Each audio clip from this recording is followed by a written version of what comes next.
Tá sem luz aqui. Vamos orar para a gente começar.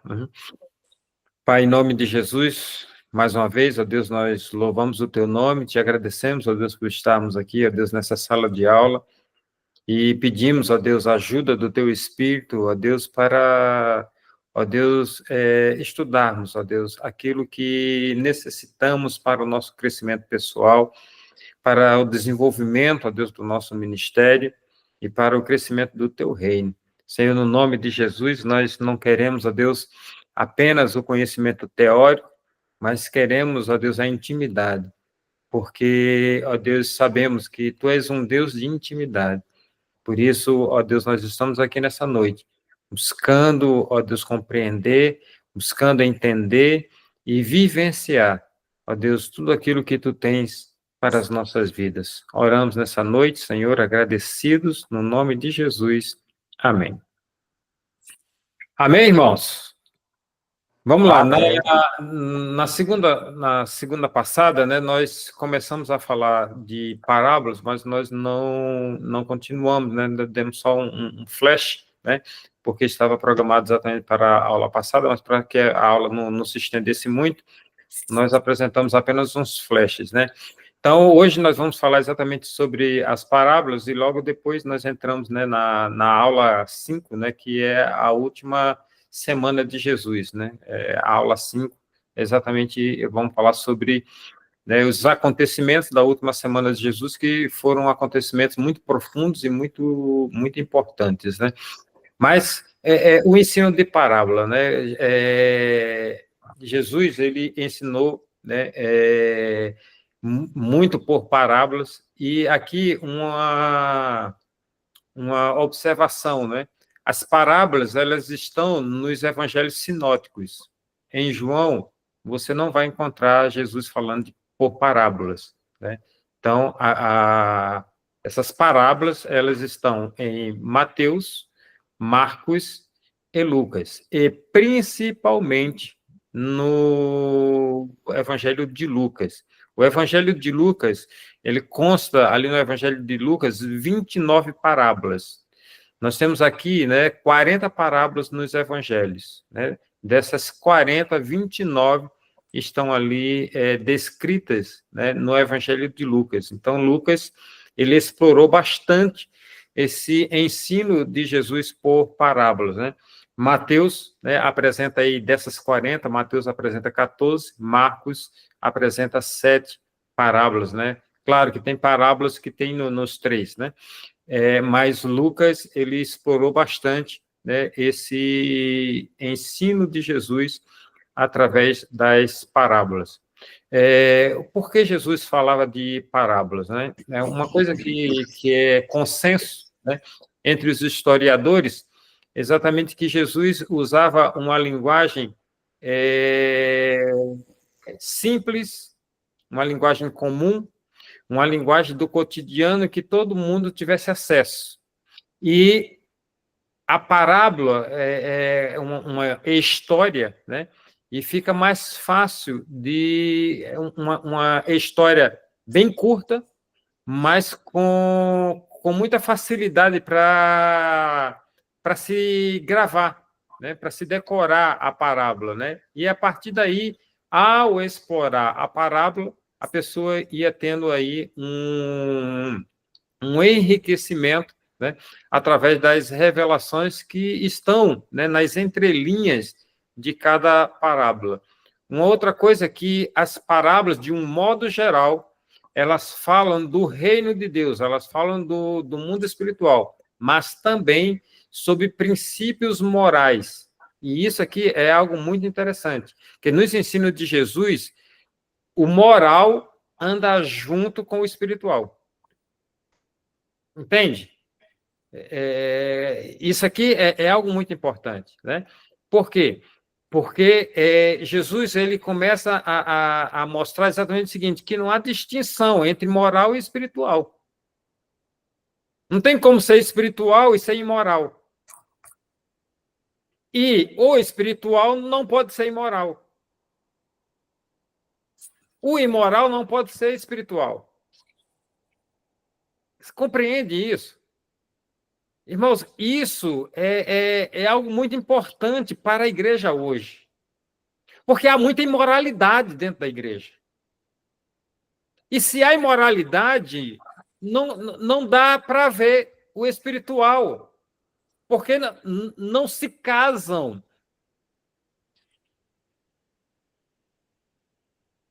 Isso é algo muito importante. Não estou querendo dizer aqui, irmãos, que a igreja não tem que ter pecado. Não é isso, né? O que eu quero dizer é exatamente o seguinte, porque há uma diferença, né? Como a gente fala, né, em diversos momentos, né, em pregações e estudos, né, do pecado por acidente, né, e uma vida em pecado, né, são coisas diferentes, mas o que Jesus está dizendo é exatamente o seguinte: olha, não há como ser espiritual e não ser moral. E isso está implícito em muitas dessas parábolas, né? Uma outra coisa também é que Jesus usa, né, essa linguagem simples do cotidiano, né, para que seja uma linguagem de fácil acesso. Né? Lembrando que a maior parte do ministério de Jesus não foi dentro de templos, né, como eu falei na aula passada, a maior parte do ministério de Jesus não foi, né, pregando e ali falando com religiosos, mas sim com pessoas simples, né, da vida comum, ali andando pelas aldeias, pelas cidades vizinhas, né? Jesus veio, né, para essas pessoas, né? Mas existe sim, né, vários momentos de Jesus ali com os religiosos, mas sempre que Jesus está ali com os religiosos, sempre é um ensino de confronto, né? Por quê? Porque primeiro que Jesus não era ideia, e Deus também não tinha essa ideia de criar religião. A religião é a criação humana, né? Quando a gente estuda teologia, a gente se cria vários conceitos disso, daquilo outro, né? Mas eu costumo, esse pelo menos é um conceito que eu aceito, né? E que eu ensino, que religião é um esforço humano de se chegar a uma divindade, né? O esforço humano. Então, assim, é o que o homem inventa, né, no objetivo de alcançar, né, uma divindade, de alcançar um grau maior de espiritualidade, mas é um esforço humano. Isso é religião, né? Claro que, sem falar, não quero aqui me ater à questão do grego, religare e tal, né? Mas que, para mim, né, religião é esse esforço humano. Né? É um esforço humano. Por que eu falo que é um esforço humano? Porque, irmãos, em toda religião tem erros. E algumas têm até mais erros do que acertos. Porque Deus não está na religião. Deus, entende? Deus não está na religião. E aí, todas as vezes que Jesus parou para falar com homens religiosos, que na época eram fariseus, saduceus, né, escribas, essas eram as classes principais ali da época de Jesus, né, o fariseu, que era, né, aquele que defendia a unhas e dentes, né, a prática da lei. Paulo foi fariseu, né, ele mesmo vai falar isso, né, mais adiante. Segundo a lei, né, sou fariseu, segundo a lei irrepreensível, né? O saduceu, que já tinha uma interpretação mais maleável, né, da lei de Moisés, do texto bíblico, né? E os escribas, que eram aqueles copiadores, né? Como eles copiavam, né, eles tinham muito conhecimento, mas, né, conhecimento da letra, né, o conhecimento mesmo de intimidade com Deus, eram poucos aqueles que tinham. Pode falar, Nádia. Você pode repetir aí? Fariseu eram os que não sei o que lá, os escribas eram não sei o que lá, Os fariseus, eles eram os defensores da lei de Moisés, e eles eram bem rigorosos com a observância da lei. Além da lei de Moisés, os fariseus criaram muitas outras leis, muitas outras doutrinas, né? Por exemplo, a questão de não pode ir para a mesa sem antes, né, ter ali a cerimônia do lavar, né? Então, lavava-se os braços, lavava-se o rosto, tudo. Tem uma questão higiênica nisso aí? Tem. né? Mas o fariseu, ele não conseguia ir para a mesa sem prestar esse ritual, né? E aí eles criticam Jesus, porque Jesus foi para a mesa sem fazer isso, né? Aí Jesus vai dizer, olha, vocês estão preocupados com o exterior do copo, né? E o interior está, tudo bem, o exterior está limpo, mas o interior está sujo. E tudo que você colocar ali dentro vai contaminar. Então, aí Jesus sempre confrontou esses homens religiosos, né? Esses são os fariseus, esses defensores da lei, né? E foram aqueles que combateram bastante, né? A questão do cristianismo, né? Porque, e Paulo enfrentou muito deles, né? Porque ele dizia exatamente o seguinte, que se não praticasse a lei, né? Não seriam salvos, né? Os saduceus, eles eram mais flexíveis na interpretação do texto bíblico, eles eram mais maleáveis, né? Os fariseus, eles eram muito presos à letra. O saduceu, eles já interpretavam melhor a lei, né? Já não era assim com unhas e dentes, né? Com ferro e fogo, né? Eles tinham uma interpretação mais maleável, né? Não, tudo bem, está escrito assim, mas, né? Tinha sempre um mas, né? Que é também o que a gente usa muito hoje dentro da igreja, né? Principalmente em textos, né? Que confronta a nossa realidade, né? Então, por exemplo, né, hoje, o que a gente usa para justificar a mulher falar, por exemplo, em público, né? Então, é um mas, porque no texto bíblico, né, segundo o texto bíblico, a mulher ela não deve falar em público, e se ela tiver alguma dúvida, ela tem que perguntar ao seu marido em casa. Hoje, a gente acrescentou um mas, né, a esse texto. E esse mas é a interpretação que a gente usa para justificar, né, o fato de hoje nós termos mulheres falantes na igreja, né, o mas para termos hoje, né, a justificativa de mulheres pastoras. Não estou falando, irmãos, contra isso, não. O que eu estou dizendo é que hoje a gente usa esse mas, né, para justificar algumas coisas que, se fosse olhar, né, como pelo olhar fariseu, né, isso não estaria acontecendo na igreja. E os escribas, né, que eram os escritores, eram os copistas, né? Então, como eles tinham a função de copiar, de reproduzir, né, que não tinha máquina de fotocópia, né? Então, como eles tinham a função de copiar, de reproduzir, né, o livro da lei, então eles tinham muito conhecimento da letra, mas era conhecimento da letra, né? Eles não tinham intimidade com Deus, e Jesus sempre combateu essas pessoas. Então, o ensino de Jesus não foi teológico, não foi para um grupo de religiosos, mas foram para pessoas comuns. Por isso, ele usava, então, as parábolas, né? A cada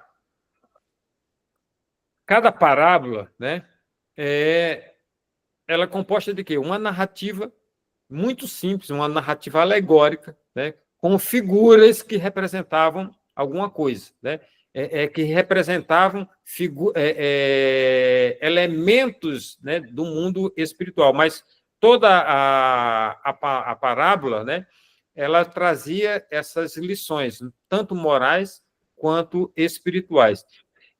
Uma coisa que alguns estudiosos dizem que Jesus usou parábola pelo seguinte: Jesus estava sempre cercado por multidões, né?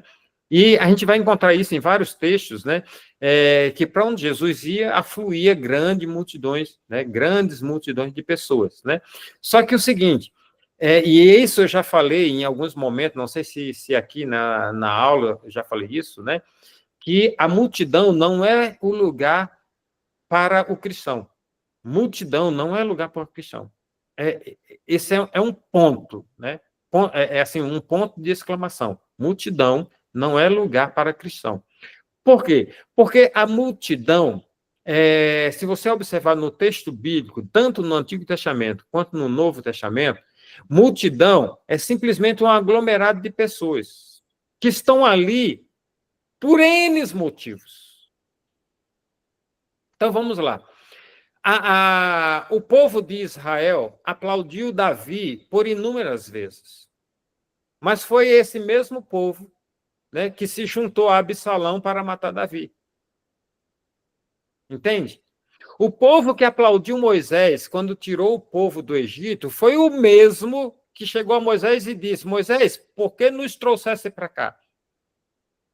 Nos trouxesse para cá para morrermos de sede? Então, assim, o mesmo povo que aplaude é o mesmo que atira pedras. Então, multidão é isso. Cristão, ele não segue multidão. Cristão, ele segue a direção de Deus. E Deus nem sempre, para não ser tão assim taxativo, né? Mas a realidade é que Deus não segue multidão, irmãos, né? Mas Deus nem sempre, né, está com a maioria, né? Essa questão desse ditado de que a maioria é a voz de Deus, né? Isso é um ditado popular, né? Porque vamos lá para Acabe, né? O rei Acabe lá com Josafá, nós vimos isso aqui, né? O Acabe chegou para Josafá e falou: estou indo para a guerra. E aí, você vai comigo?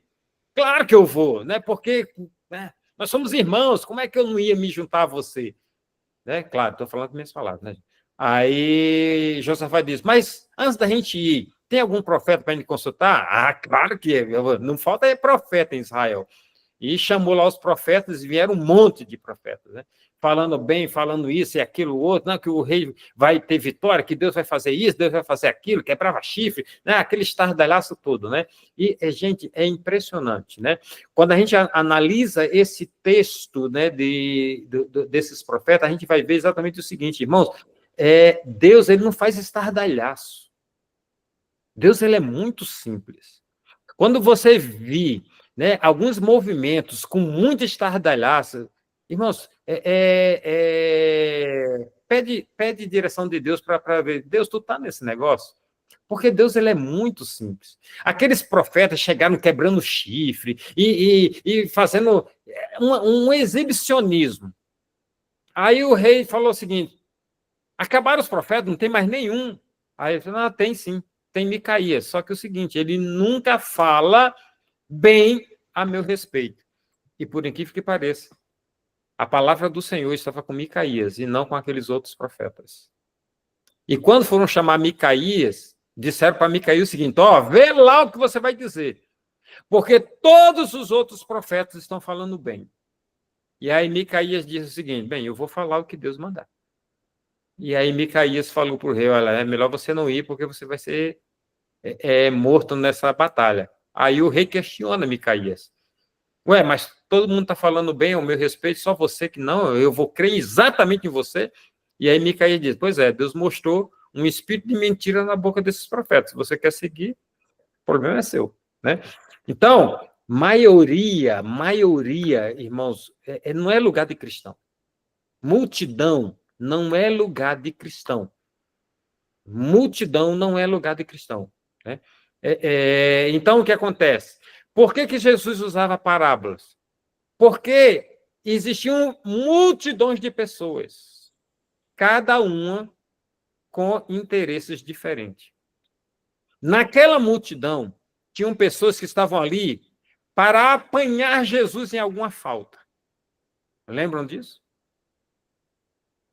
Então, tinha sempre os espias ali, para observarem se Jesus ia pisar na bola em algum momento. Para quê? Para darem rasteira nele. Irmãos, isso não é diferente também com a nossa vida, não, irmãos. Tem gente que está do nosso lado só esperando uma oportunidade. Vacilou, rasteira nele, né?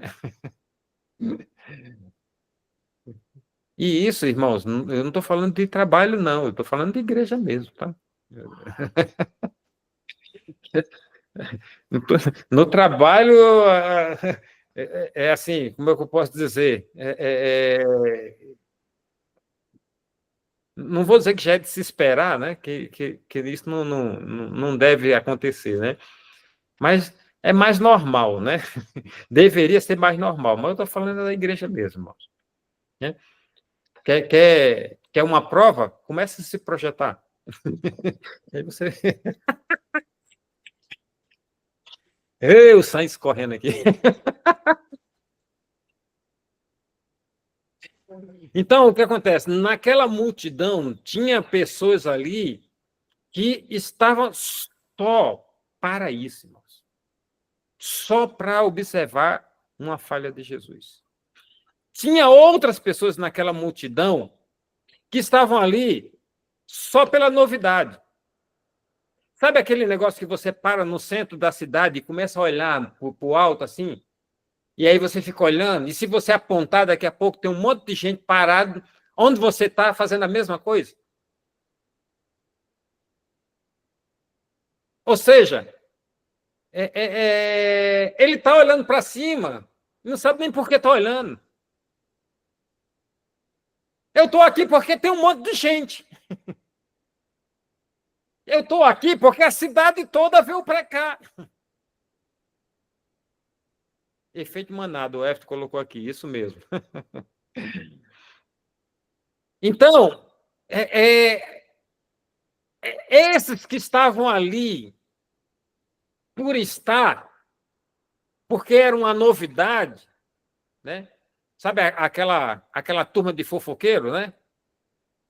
Que não sai da porta da porta de casa, né? Tá sempre ali, né? De olho assim no portão, né? Observando o movimento, né? Eu lembro que o avô dos garotos, ele contava da vizinha, né? Que uma vez ele estava fazendo obra, aí estava lá o pessoal trabalhando, tal, e daqui a pouco a vizinha estava lá dentro da casa. Aí todo mundo parou assim para olhar para ela, né? O que ela está fazendo aqui? Aí ela, não, eu vim ver como é que está a obra.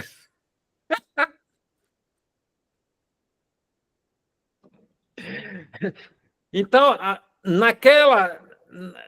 naquele aglomerado de pessoas, tinha gente assim, irmãos.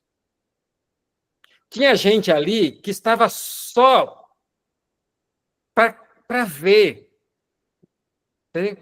Que novidade é essa? E Jesus não estava nem aí para esses. Por isso, Jesus não falava abertamente. Jesus falava para aqueles que tinham interesse. Porque o que acontecia depois de uma parábola? Alguns discípulos chegavam, mestre, o que significa o que você falou? O que você quis dizer com aquilo? E aí o que é que Jesus fazia? Parava e explicava. Agora, ele pregou para todo mundo. Entende? Ninguém pode dizer que não ouviu. Ele pregou para todo mundo. Mas a pregação tinha um alvo. Aqueles que estavam ali com o coração sincero. Por isso ele usava parábolas. Para que, ouvindo, não entendesse. Foi esse o texto que a Isabela leu na aula passada. Para que, ouvindo, não entendessem. Para que, mesmo né, vendo, não conseguissem enxergar. Porque o ensino estava nas entrelinhas, ou seja, você tinha que parar para buscar a compreensão, para buscar o entendimento. Ok? Por isso, a questão das parábolas. Amém, irmãos? Tudo ok? Então, aí, as 40 parábolas que tem aí nos evangelhos sinóticos, porque João não aborda, né, parábolas no seu evangelho. Então, são 40 parábolas Se você quer ver, né, o livro de Lucas é o livro que mais tem parábolas, tem das 40, 29 estão lá no livro de Lucas. Vou parar aqui essa apresentação para a gente passar exatamente para a aula de hoje, né? A aula quinta, né? Que nós vamos falar aí da última semana de Jesus. Com relação ao que nós já falamos, né, de parábolas, alguém quer perguntar alguma coisa, quer comentar alguma coisa? Alguém quer fazer algum comentário?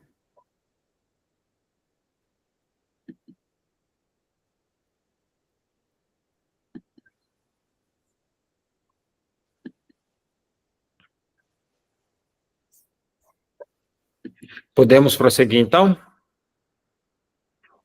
Então, vamos lá. Aula 5, né, o ministério de Jesus. Nesta aula, especificamente, né, nós vamos ver, né, a Semana da Paixão, que exatamente a última semana de Jesus aqui na Terra como homem, né?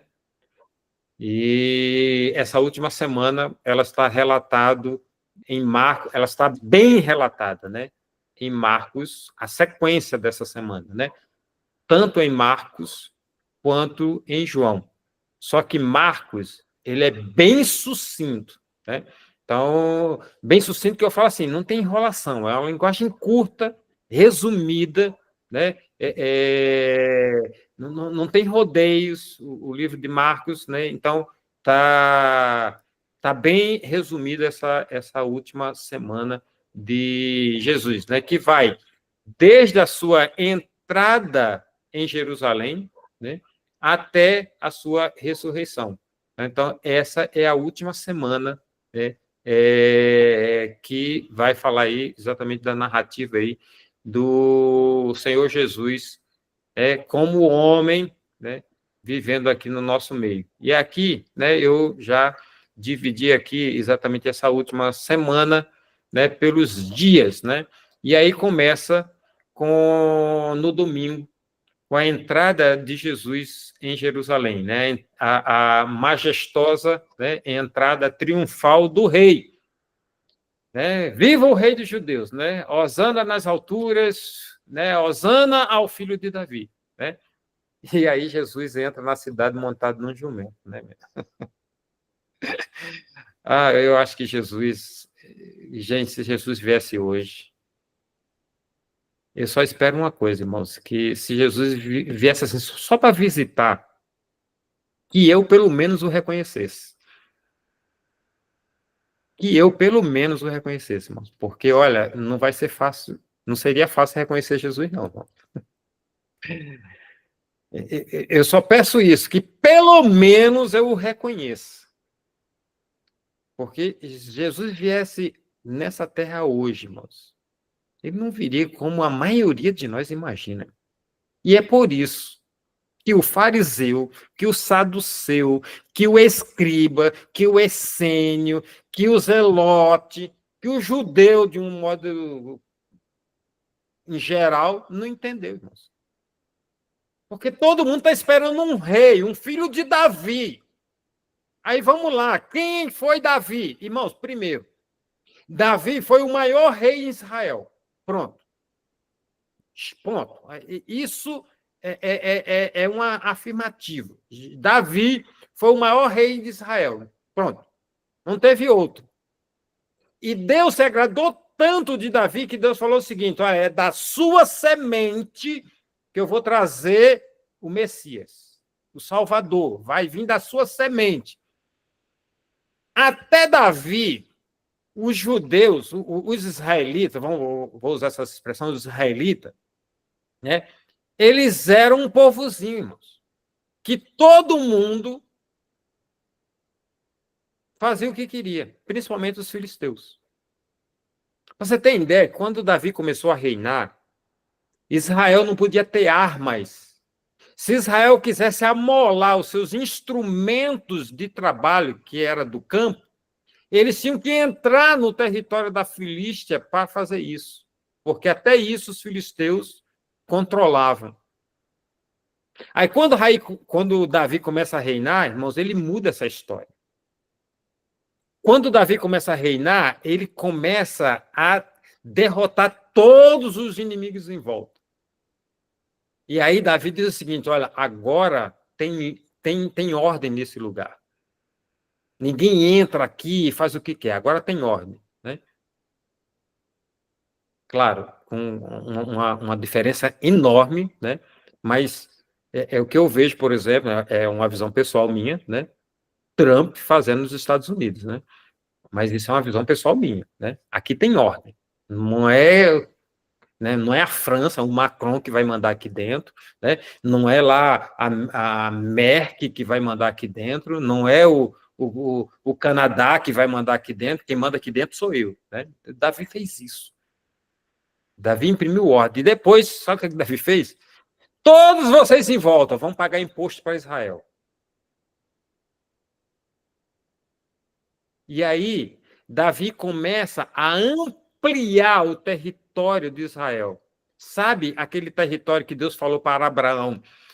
Olha para o norte, olha para o sul, olha para o leste, olha para o oeste. O que você estiver vendo é terra que eu te darei. Sabe quando é que isso aconteceu? Com Davi. E somente com Davi.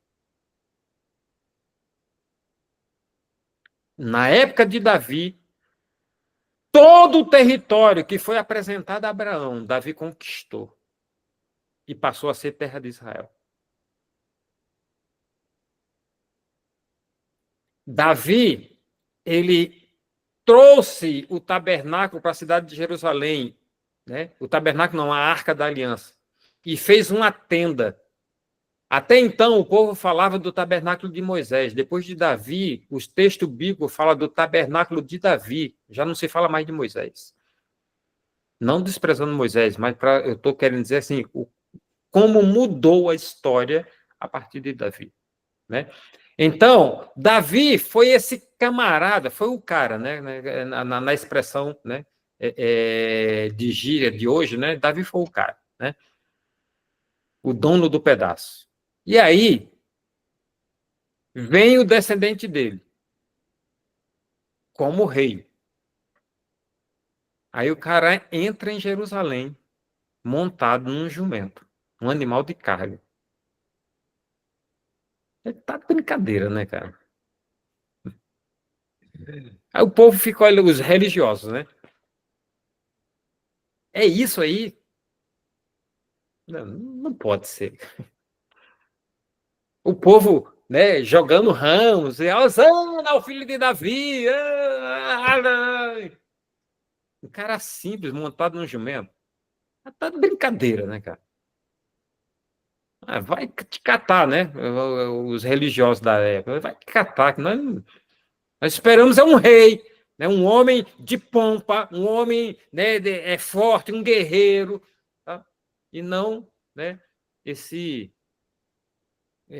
camarada, né? Detalhe, né? Pegaram as vestes, colocaram sobre o jumento, né? E aí Jesus subiu, né? Nesse animal de carga, né? E foi lá, né? Entrando lá em Jerusalém, né? Boa noite, Samar. Então, Jesus entra em Jerusalém assim, de uma forma muito simples, mas aclamado por aqueles que entenderam que o reino de Deus não é só comida, que o reino de Deus não é só bebida. Esses reconheceram, né, que aquele homem montado num jumento, num animal de carga, aquele homem simples, ele era especial. E foi assim que Jesus entra na cidade de Jerusalém. Porém, né, antes de Jesus entrar em Jerusalém, ele estava no alto do monte. E ele olha para Jerusalém e diz: Jerusalém, Jerusalém, que mata os teus profetas. Quantas vezes eu quis te ajuntar, assim como a galinha ajunta os seus pintinhos debaixo das tuas asas, mas tu não quiseste.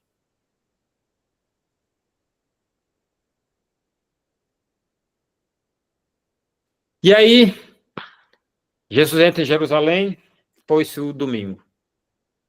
Vem a segunda. E aí, o que Jesus faz na segunda-feira? Ele se dirige ao templo. No caminho, né? Aí tem essa questão aí da figueira.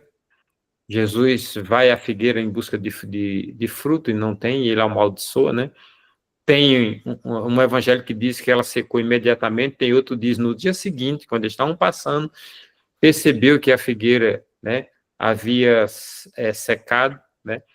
Há contradição? Não, não há contradição. É simplesmente a questão de relato, né? Imediatamente, por exemplo, alguma coisa que aconteça, que eu fale hoje, que aconteça amanhã, para mim pode ser imediatamente, né? É questão de relato. Né? Não há contradição no texto, né? E aí Jesus, ele entra no templo. E aí, quando Jesus entra no templo, ele se depara exatamente com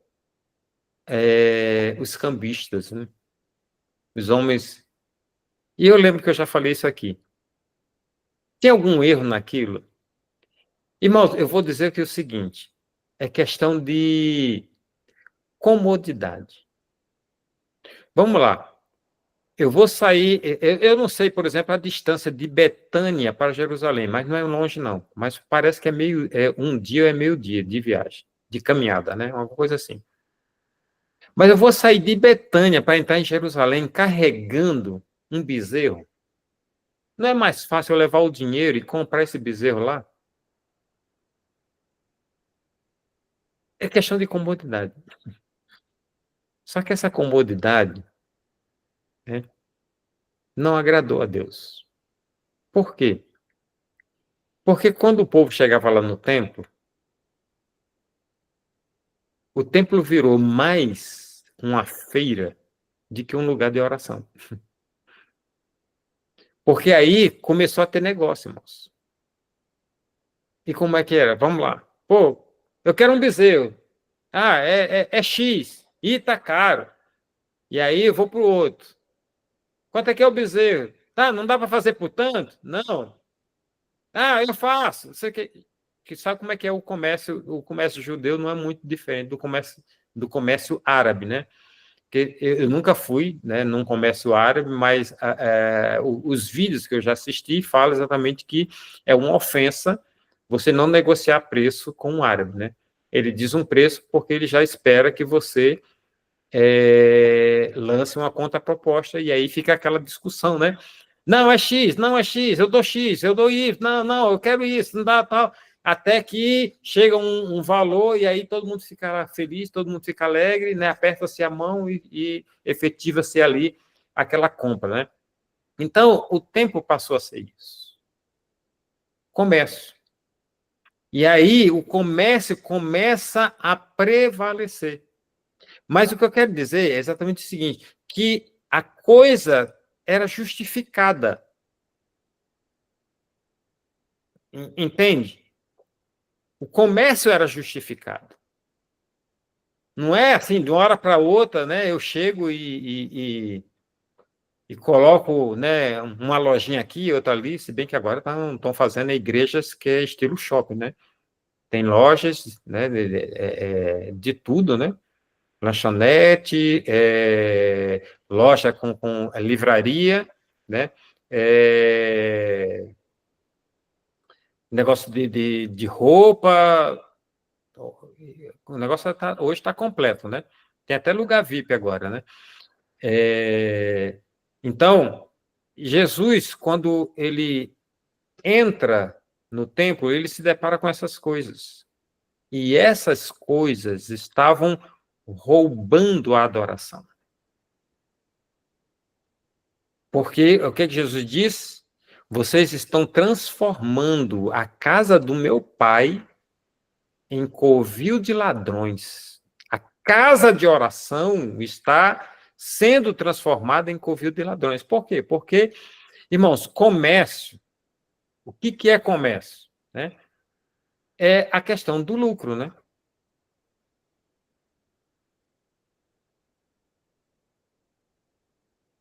O cara que levou um bezerro para ser vendido lá dentro do templo, ou uma ovelha, ou seja lá o quê, ele não está levando porque ele é bonzinho, né?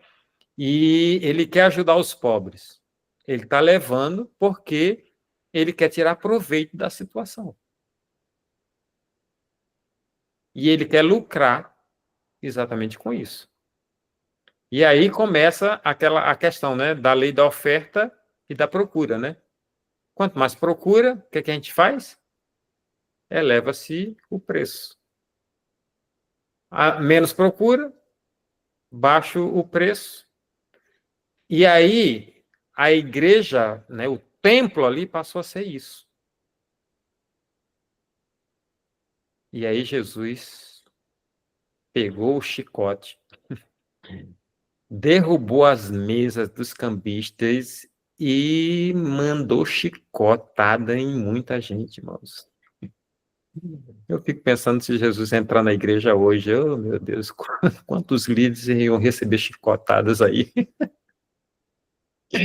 Olha o veneno correndo. Eu assisti, irmãos, um congresso com Mike Murdock, que é um escritor americano, um homem assim de grande sucesso, né? E principalmente na área financeira. Mas ele conta, é o testemunho dele, né? Ele conta que tudo aconteceu porque ele obedeceu a um direcionamento de Deus. Ele não tinha esse dinheiro todo, ele não era um homem bem-sucedido, mas Deus deu uma direção para ele obedeceu aquela direção, e a partir daí começou a desenvolver, né, a vida financeira dele. Né? Ele tem jato, tem uma série de coisas. Né? E nesse congresso, ele trouxe a sua literatura, livros que ele escreveu.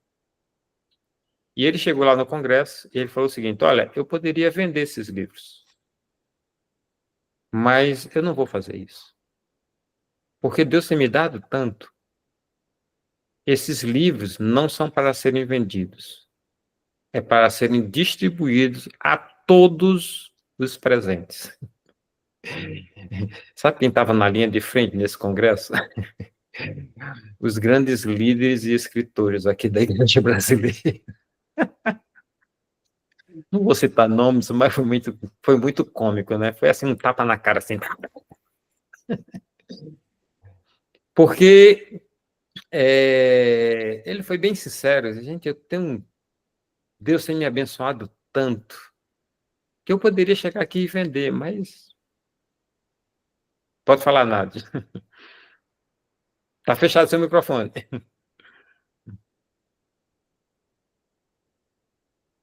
Um tempo atrás, ele teve umas reuniões, várias vezes aí, aquela Bíblia grande do Jim Swaggart, aquela verde, era de graça, né? Uhum. Era de graça, distribuíam, eu vi, depois que passou os eventos, lá em Goiânia, né? Eu morava em Goiânia nessa época, muita gente vendendo.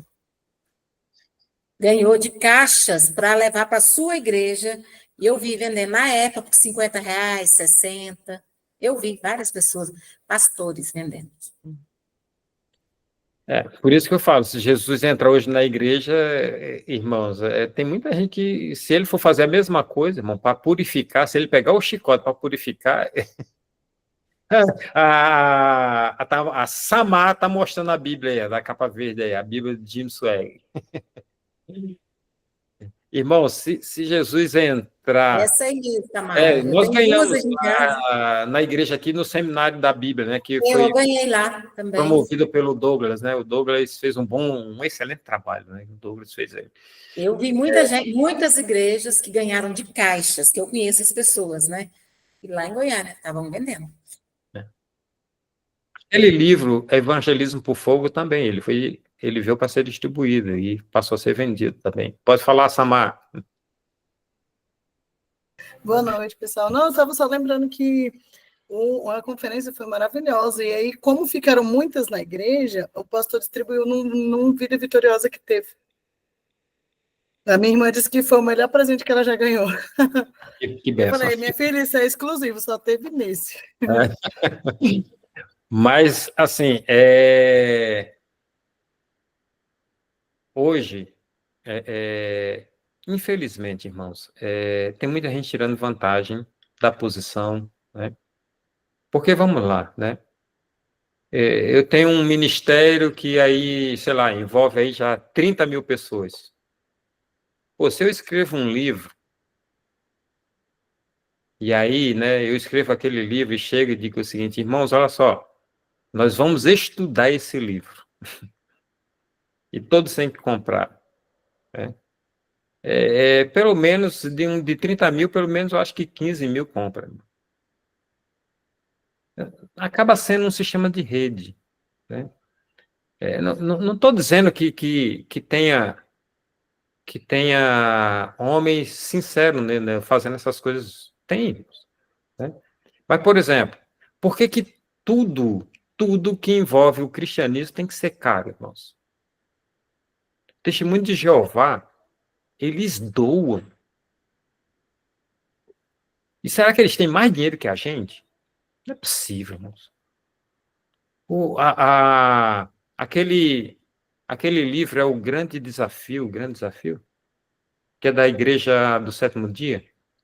É o grande desafio, o livro. Eu tenho ele aqui em casa. Acho que é o grande desafio. Grande conflito. Ah, isso, grande conflito. Obrigado, Márcia. Está com o nome de Flávio, hein?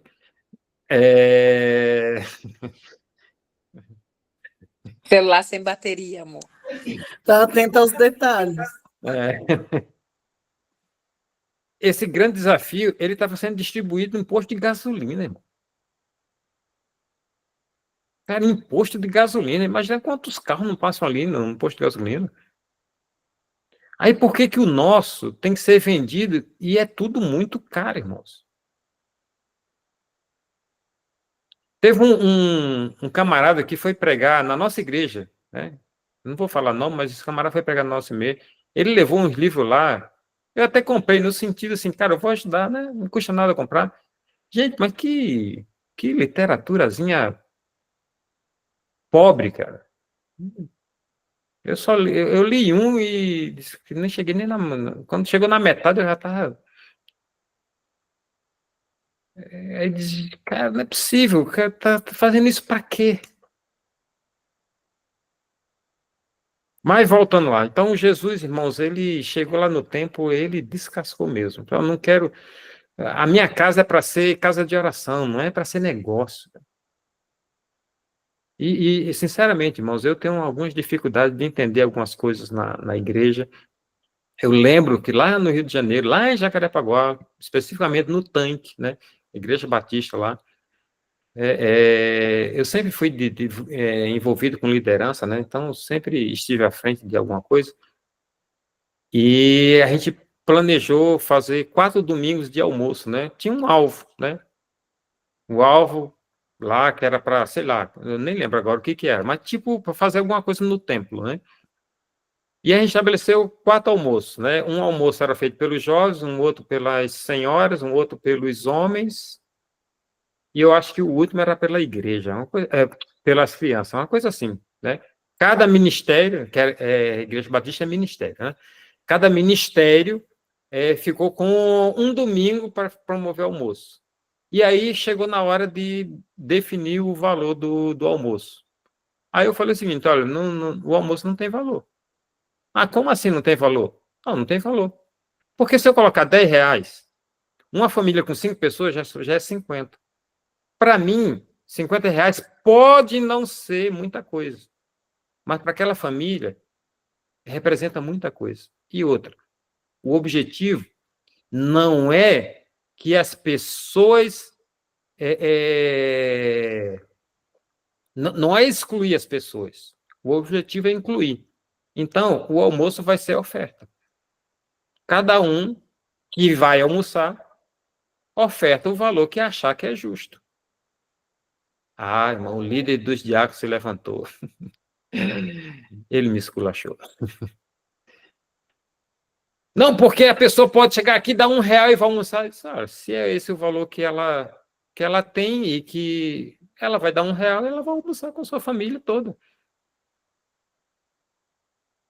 Mas a gente nunca vai alcançar o objetivo assim. Eu disse, irmãos, olha só, eu acho que a gente tem que orar e colocar diante de Deus, né? Agora, eu acho que a gente tem que ser sincero nessa oração, né? A gente está fazendo o almoço por um objetivo. Agora, a gente não pode excluir as pessoas. Aí, quem não tem, almoça da mesma forma. Acabou, pô. Digamos que o alvo naquela época fosse R$ 1.000. Um exemplo, eu não sei, faz muito tempo, isso é coisa lá de 94, 95. A gente ultrapassou 50% o valor do alvo. Mas eu tive que fazer como o Carlinho, né? Ralar o joelho. Porque aquela palavra do diácono, meu irmão, foi na frente da igreja toda. Ele me descascou ali. E ele me colocou em xeque. E eu falei o seguinte, olha, nós vamos alcançar o objetivo com oferta. E pronto. Não tem valor. Está decidido, não tem valor. Não vou, né? Não estou aqui negociando. Eu estou aqui dizendo o que vai ser. Né? Tem hora que eu... Quando eu saio da caixa, irmãos, eu peito qualquer um. Não tem... Mas eu também saí dali com o joelho, né, irmão? Fui pro joelho, claro. Senhor, não me deixa ser envergonhada. E a gente chegou, né, ultrapassamos o valor em 50%. Mas também, irmãos, eu não aproveitei a situação para chegar lá na cara do diácono e dizer, tá vendo aí? Chegamos. Não, eu nunca fiz isso, né? Mas, claro, outras pessoas deram testemunho de que tinha ultrapassado o alvo em 50%. Então, assim, eu tenho muita dificuldade em algumas coisas, porque acaba sendo uma moeda de troca. Por exemplo, irmãos, eu não estou criticando, eu estou falando uma coisa. Por exemplo, cantina, né? Digamos que eu entrei na igreja com R$ 10 para dar de oferta. Aí o cara falou o seguinte, gente, tem uma cantina hoje e é pizza e o dinheiro da cantina que vai ser arrecadado vai ser revertido para missões. Pô, eu estou afinzão de comer uma pizza, mas eu só tinha R$ 10. Então, o que eu faço? Não vai para o mesmo lugar? Então eu vou comer a pizza. Mas o dinheiro que eu tinha levado era para dar de oferta. Eu deixei de dar a oferta para comer a pizza, então passou a ser uma troca. E assim, eu não gosto.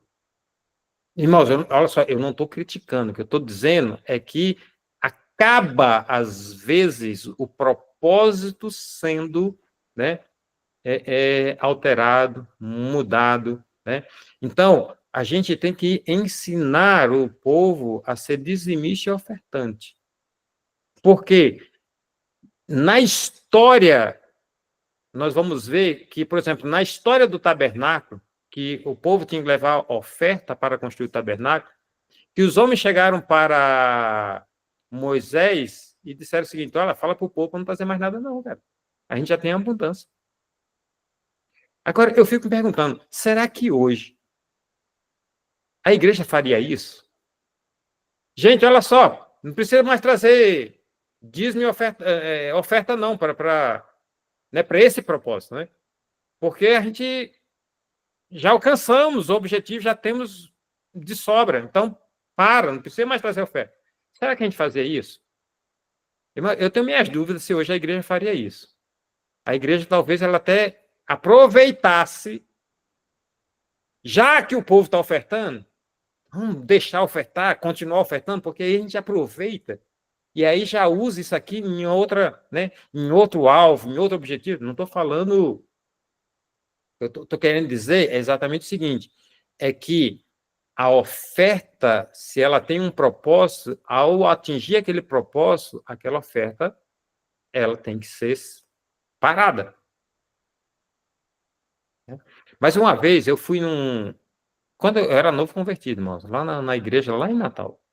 Eu fui lá na igreja, irmãos, nesse culto, não vou dizer o nome da igreja não, né?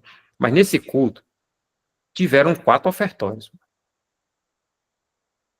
Dízimo e oferta da igreja. Oferta para missões não sei de quê.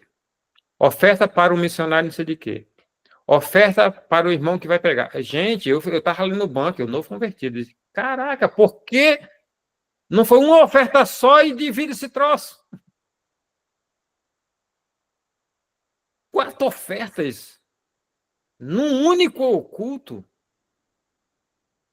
Tem alguma coisa estranha, né? Mas aí Jesus, voltando para Jesus, Jesus vai dizer o seguinte, olha, vocês estão transformando a casa de oração em covil de ladrões. E, irmãos, nessa mesma semana, deixe-me ver qual é o dia. Na terça-feira. Jesus está lá dentro do templo, perto do gasofilácio, observando o que as pessoas colocavam. E já estou na terça-feira. E aí Jesus viu que algumas pessoas colocavam grandes somas de dinheiro. Uma viúva chegou e colocou 2 únicas moedas. E aí Jesus exaltou aquela viúva. Não porque, irmãos, não é porque ela deu tudo. É porque é o seguinte, o coração dela estava na oferta. Lembra lá da oferta de Caim e Abel? Diz o seguinte, agradou-se Deus de Abel e da sua oferta. Entende? A pessoa vem antes do valor. Irmão, se a igreja evangélica fizesse isso, né? Se a pessoa viesse antes da oferta, né? Porque a gente sabe, irmãos, que nos ministérios espalhados aí, quem tem o dízimo alto tem privilégios. A gente sabe disso. Quem tem dízimo alto tem privilégios. Ocupa os lugares, os melhores lugares, né? Os púlpitos, as lideranças, né? Quem não tem um dízimo tão alto, fica nos serviços, né? Afinal de contas, alguém tem que limpar o banheiro, alguém tem que carregar água, né, nas costas, né? Alguém tem que passar a vassoura, né? Alguém tem que carregar a cadeira. A pessoa vem antes da oferta. Eu gostei de uma fala do pastor Valando, José Valando, quando ele esteve na nossa igreja, no aniversário da nossa igreja. Ele falou na sua pregação que ele não sabe quem dizima e quem não dizima na igreja. Ele não sabe, e ele nunca quis saber. E eu gostei dessa fala dele. Porque, irmãos, nós somos humanos. Nós somos humanos. Nós temos fraquezas, nós temos defeitos, né? A tendência da gente tratar melhor aquele que dizima daquele que não dizima, a tendência é muito grande, irmãos. Vamos lá. É igual sabe aquele negócio do... Houve um acidente. Aí, chegaram para socorrer 2 vítimas. Um é bandido, o outro é cidadão comum. Já houve isso e já teve discussão na sociedade sobre isso. Quem se socorre primeiro? O bandido ou o cidadão comum? Já houve essas discussões, eu não estou aqui querendo entrar em mérito, né? No mérito da discussão em si. Será que isso também na igreja também não influenciaria? hoje eu preciso fazer uma visita. Eu só posso visitar uma pessoa. Aí, né, um é dizimista fiel, o outro, né, só reclama. Irmãos, humanamente falando, a tendência de atender aquele que é dizimista é muito maior, irmãos, humanamente falando. Então, eu particularmente, gostei muito, né, da fala do pastor Josué Valando acerca disso, quando ele declarou que ele não sabe quem dizima e quem não dizima na igreja. Por quê? Porque ele não quer ser influenciado por isso. Eu, particularmente, gostei, né, quando ele trouxe isso, né? Mas aí Jesus estava observando exatamente isso, né? E aqui eu quero falar exatamente sobre a diferença. A diferença, irmãos, não é valor. Um está depositando o que sobra, apesar de ser grande soma. A outra foi aceita porque deu tudo. Não é o porquê deu tudo. Porque senão, irmãos, nenhum de nós estaria agradando a Deus. Porque, por exemplo, alguém aqui já deu tudo para Deus? Eu acho que não. Em termos de oferta. Então, não é o tudo, mas a questão que Jesus estava exaltando é que o seguinte: a oferta daquela viúva, o coração dela estava naquela oferta. Aqueles homens não. E aí Jesus diz assim: essa viúva está descendo justificada. Por quê? Porque o seu coração estava ali e a oferta foi aceita. Aqueles homens colocaram valores muito altos, mas o coração deles não estava ali. Então, não foram aceitos. Mas, primeiro é a pessoa, depois o valor, depois a oferta. Agradou-se Deus de Abel e da sua oferta. Então, primeiro é a pessoa. E aí Jesus, ele fala exatamente isso ali na terça-feira. Uma outra coisa que Jesus faz dentro do templo, na terça-feira, é o que está em Mateus, né? Como é que chama lá? Meu Deus, esqueci. Quando Jesus fala sobre os últimos acontecimentos, Mateus tem um temazinho. Princípio das dores. Obrigado. Lembrei. Então, é o sermão escatológico de Jesus. Ele fala isso lá dentro do templo, ensinando exatamente sobre os últimos acontecimentos. E aí, esse sermão é exatamente aquele lá, quando ele fala: quando vocês ouvirem rumores de guerra, quando vocês começarem a perceber que está tendo terremoto em toda parte, peste, praga, tal, comecem a estar atentos.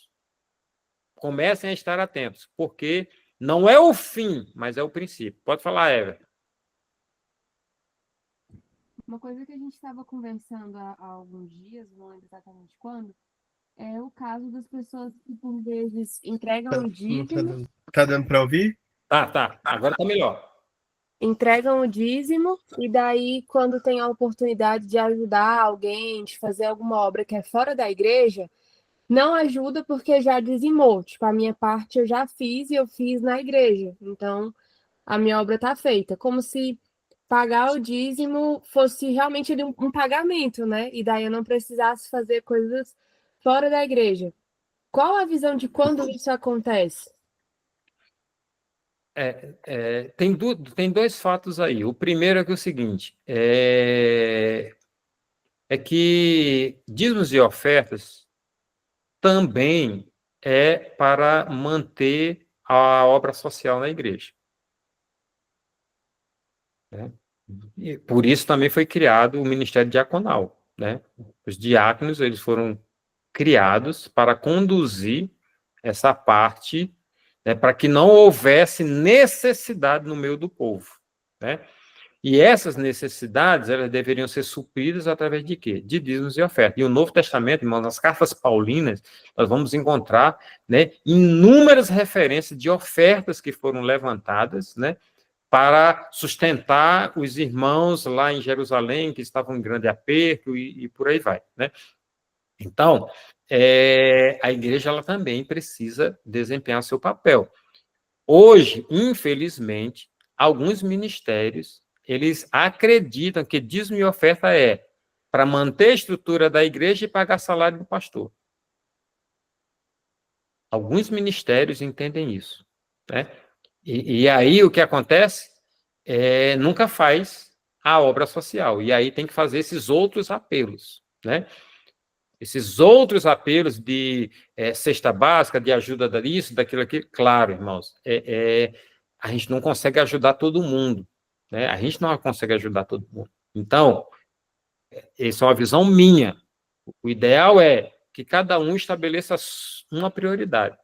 E aí você faz aquela prioridade. Por exemplo, teve uma época em que eu ajudava uma creche lá no Guará, né? Então, por exemplo, se eu encontrasse uma pessoa na rua, um pedinte, ou coisa assim, eu não me sentia constrangido em dizer não.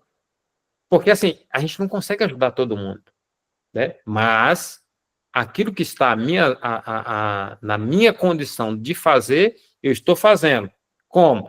Eu entrego o meu dízimo na igreja, minha oferta, e também ajudo a creche. Teve um tempo, né, que foi o período que a Vitória começou a fazer tratamento de câncer, que eu passei a ajudar uma instituição, né, que acolhe pessoas em tratamento, né, e eu fiquei aí mais de 3 anos ajudando essa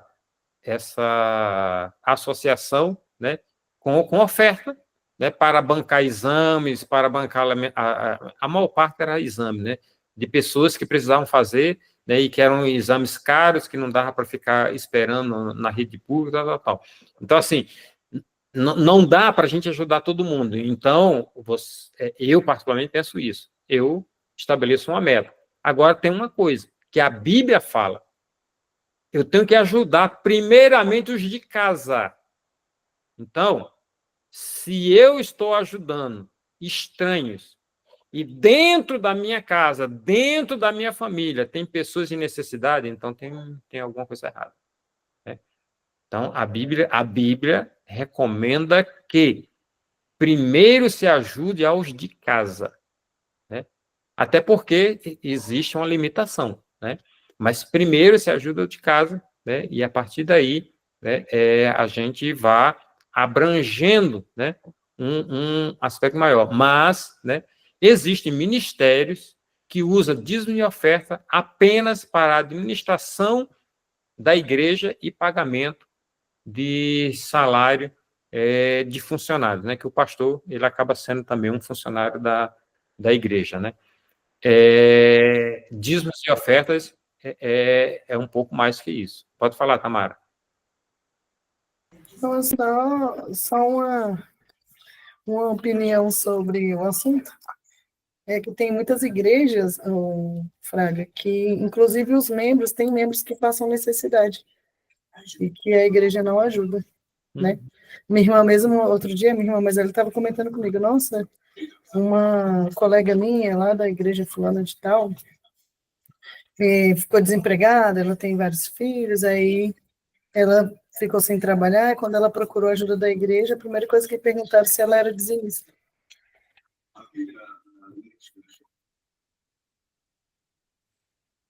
É por isso que eu falo, se Jesus descer hoje, irmãos, se ele for fazer a mesma coisa, ele vai pegar o chicote em muita gente, eu espero, né, que se eu tiver que tomar alguma chicotada, seja amenizada, né?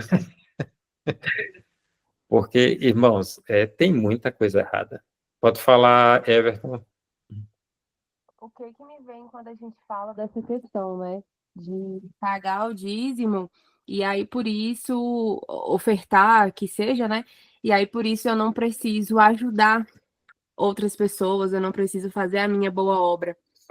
Porque me vem esse mesmo cenário da conveniência que estavam fazendo no templo. Ao invés de levar as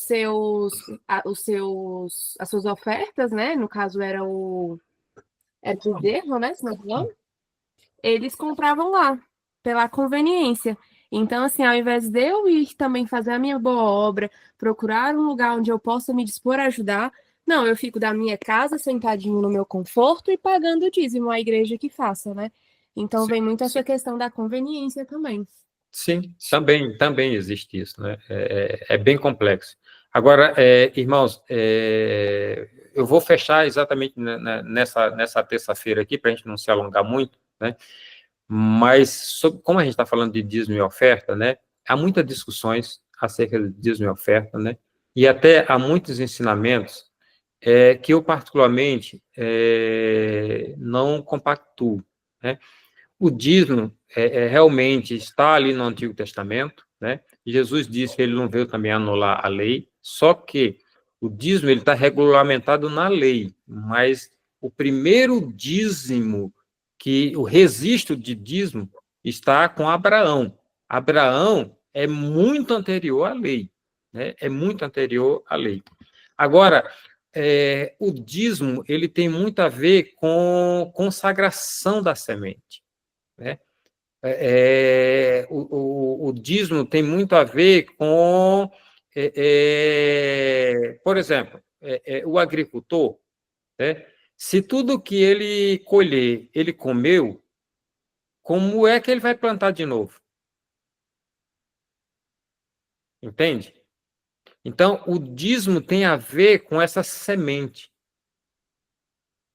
que promove a próxima colheita. Nós fizemos aquela campanha na igreja, que inclusive até foi um livro, né, de um americano, sobre dízimo e oferta, né? O conceito que aquele americano apresenta, ele é muito interessante por isso, porque ele apresenta exatamente, né, o dízimo como essa consagração da semente. Pode falar, Nádia. Pois é, alguns falam, né?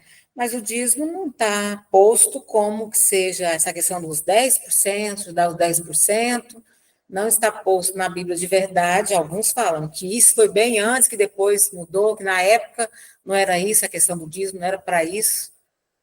E aí? O que acontece é o seguinte, o dízimo, vamos voltar para o Antigo Testamento, né? O dízimo, ele tinha um propósito, né? Havia uma tribo, né, que não recebeu herança. Essa tribo que não recebeu herança, ela seria sustentada pelo dízimo das demais, né? Porque ela não recebeu herança, né? Qual era a herança dessa tribo? Era o Senhor, né? O sacerdócio, que é a tribo de Levi, né? Que era o sacerdócio e que era, né, a questão da adoração. Em Levítico, existem ofertas ali, né, que eram levadas para serem consumidas pelo ofertante. Então, eu levava a oferta, entregava aquela oferta ao sacerdote e eu participava daquela oferta. Então, assim, são vários modelos, né, de entrega que está ali no livro de Levítico, né? Uma dessas entregas, o ofertante ele participava dela, ele comia da oferta junto ali com a sua família.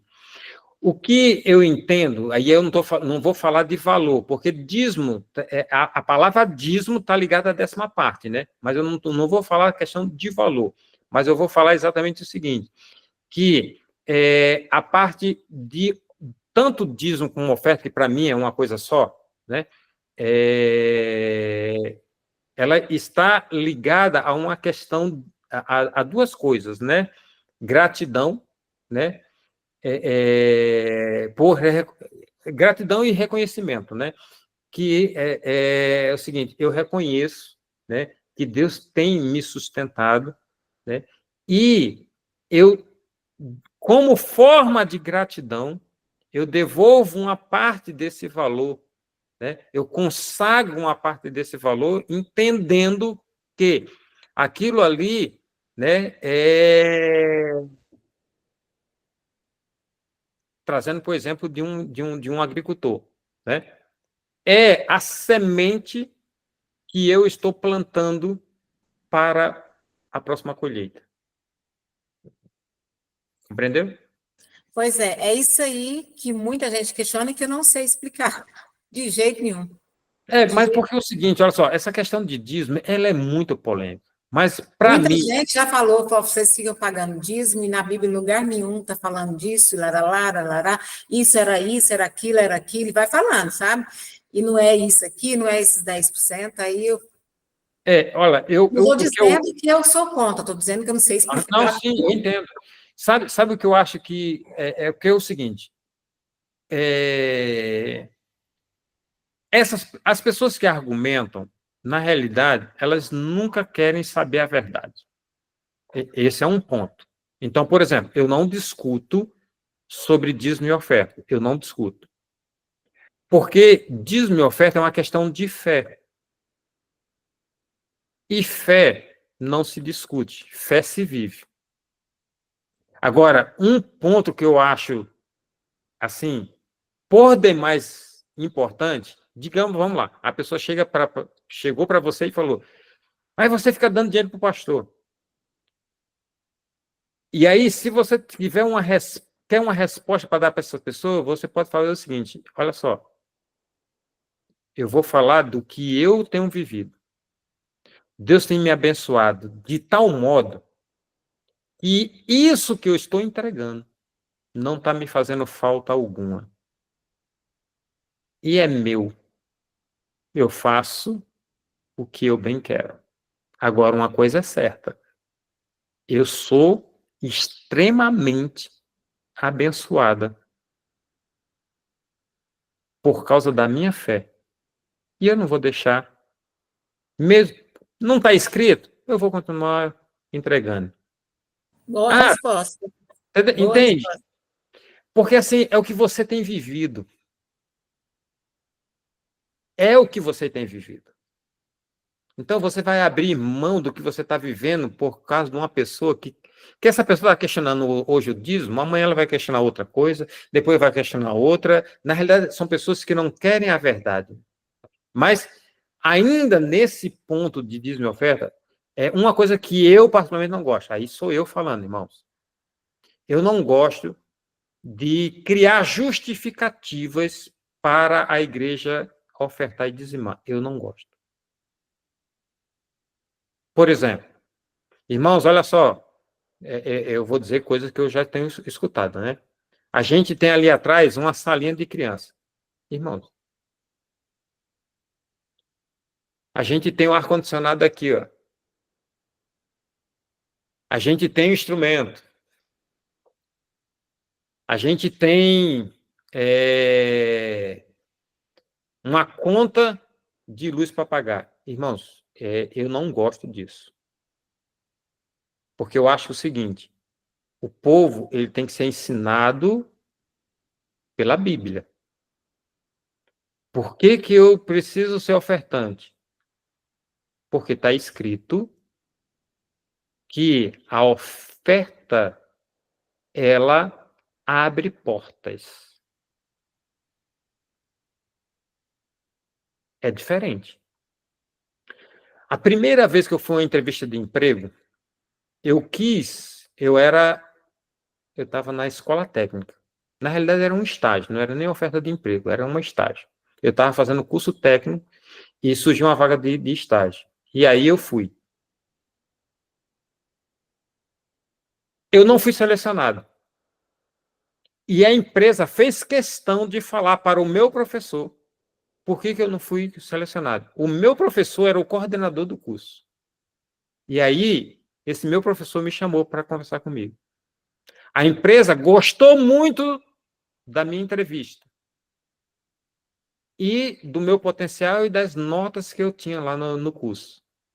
Sabe por que eles não me contrataram? Porque na entrevista eu quis convencê-los de que eu precisava daquela vaga para ajudar minha família.